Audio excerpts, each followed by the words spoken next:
out the timings. So I open up the build order tester, and I'm playing around, and I get to 23 supply, and I realize, man, I forgot to build my command center. So I hold shift, I hit 3, it gives me a new, or it'd be 2, whatever. It gives me a new command center, 6 SCVs to start, everything's reset, I try it again. And you just do that over and over. So that came out of, there was like 4 or 5 days where BattleNet was almost unplayable. It would freeze like, I don't know, every 30 seconds. This is like, people were drawing pictures because when it froze, you could right-click and it would like keep the green icon, and so there were all these weird pictures of people freezing in games and stuff. And I had a tournament coming up that I wanted to practice for, and I was thinking like, well, I can't play against people because the server's so terrible, so what can I do? Like, I can practice build orders. And then I was thinking, well, I don't want to just make a game every time. That's really slow. And so from there, I just thought of a really efficient way that I could test a build order. And did you expect it to be that popular? No, I was so surprised. I don't know if you've looked at the newer generations of the build order tester, but there's like 6 different versions by different people. Some people have like teamed up to make the cooperative build order tester, like pooling their talent together. Now it like keeps track of resources mined and like gives you all these different statistics.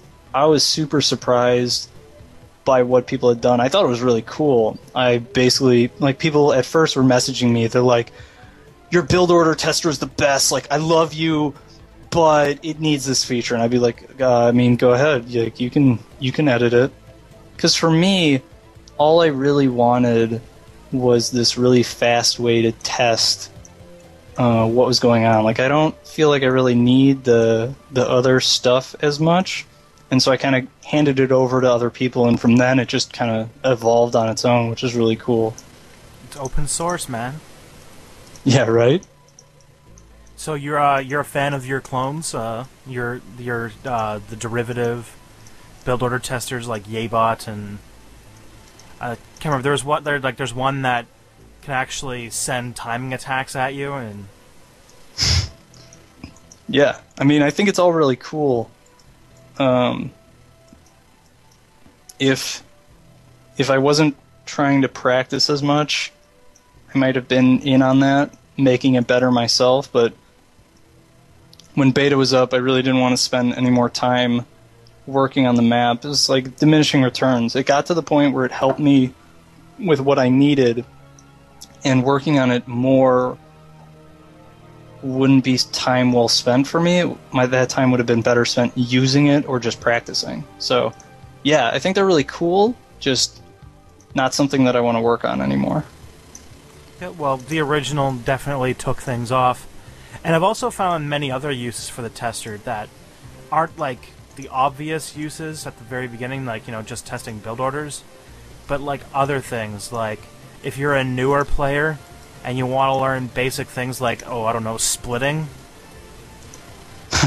Yeah. Or getting comfortable with hotkeys or things like that. It's also good for that kind of stuff.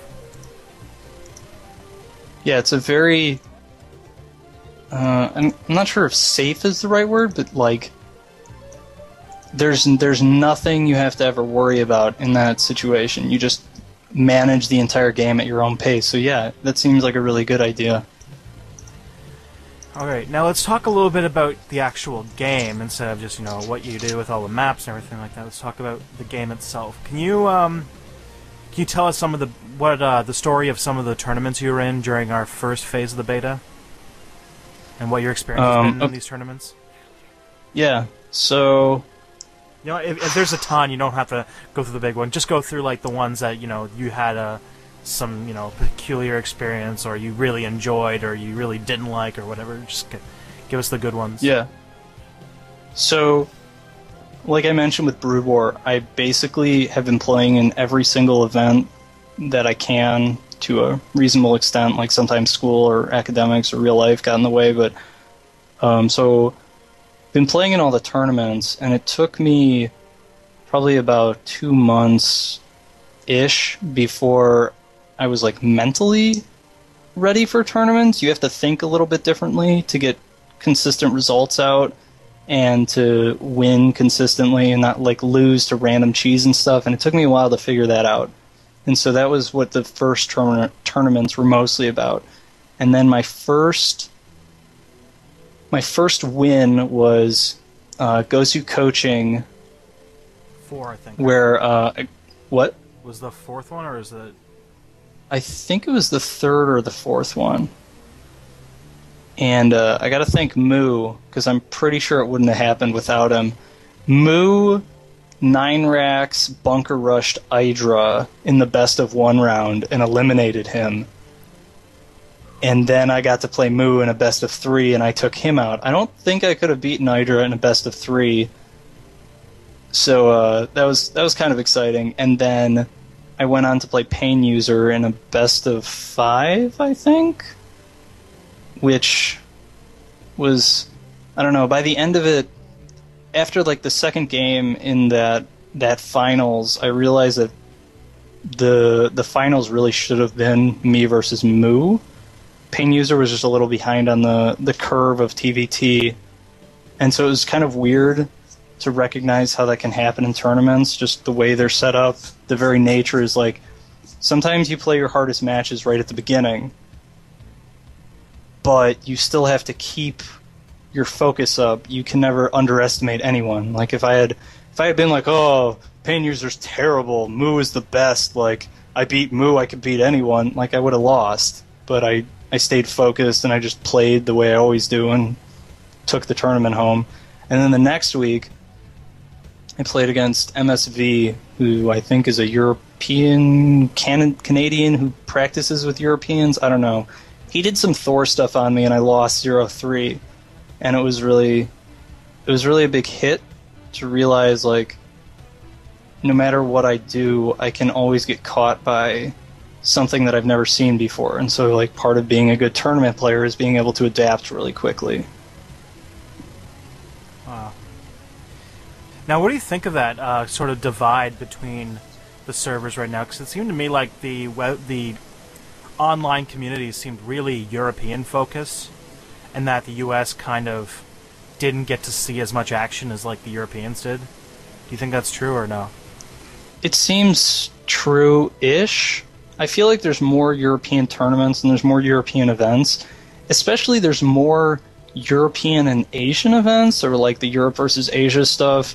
But there wasn't any like America versus Europe or America versus Asia, so I don't know, it's kind of frustrating as an American player who wants to play in tournaments in Europe, because those tournaments end up starting at like 5 in the morning or 6 in the morning, and I can't do that. Like, I have school, I need to sleep in some days, I can't wake up at 6 a.m. on a Saturday and then like not be able to function for the rest of the day because I have homework. In terms of the server divide, like, I really wish they would just fix it. Like, no cross-realm plays. It's going to hurt the community a lot. Yeah, we're already starting to see that a little bit. And how do you respond to some of the stuff people have been saying about Terrans being just so powerful? People have been, I don't know. That seems okay with me. Alright, do you... go ahead. Specifically, do you mean like mech is overpowered, or just like Terran in general is OP? Mostly mech, I think, is the source of ire from most players now. So, my issue with what people have been saying, like, I'm not going to say mech is OP, I'm not going to say mech isn't OP, I'm not really decided. What I will say is that the reason most people think mech is OP is a lot of nonsense.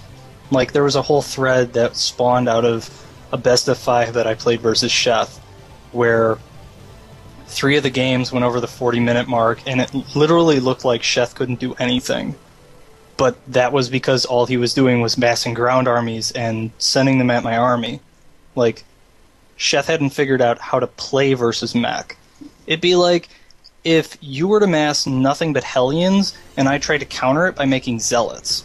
Like, and then I said Hellions were overpowered. Like, that's not how you counter Hellions. So there's no good basis for, well, are Hellions overpowered or not? Like, I don't know. I didn't do the right thing. If Hellions were overpowered, you would know that, like, if I mass Stalkers and I still lost to mass Hellions, there's a problem, obviously, because Stalkers should counter Hellions.